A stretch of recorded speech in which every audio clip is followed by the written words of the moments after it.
نبی سکھانے والا بھی ہے، نبی دعوت دینے والا بھی ہے. انہوں نے ہم کو دعوت بھی دی کہ میرے دین پر آؤ، تو ہم آ گئے. پھر انہوں نے ہم کو اپنی سنتوں کی، اپنے طریقوں کی تعلیم بھی دی.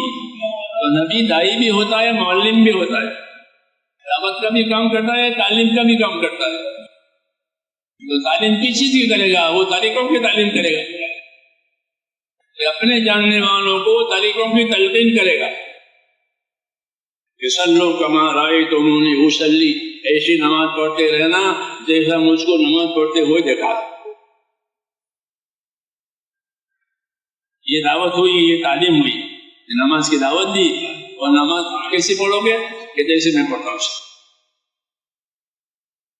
اپنی سنتوں کی دعوت دی، اپنی سنتوں کی تعلیم دی ہے.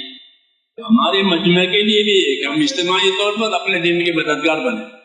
قولوا ان شاء اللہ، سب کے لیے، تم سب کے سب اپنے دین کے مددگار رہو، جان سے، مال سے، جسم میں جو تقاضا ہے. اور اپنی انفرادی زندگی میں کہ وہ نبی کی سنتوں پر چلنے والے بنو.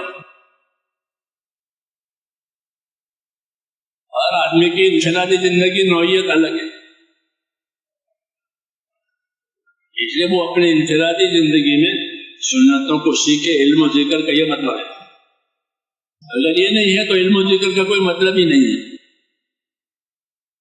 علم و ذکر کا مطلب یہ ہے کہ حکموں کی خبر ہو، طریقوں کی خبر ہو، جی ہاں، اور اس پر عمل ہو.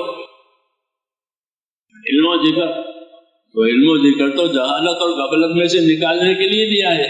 علم کی وجہ سے جہالت میں سے نکلے گا، ذکر کی وجہ سے غفلت سے نکلے گا.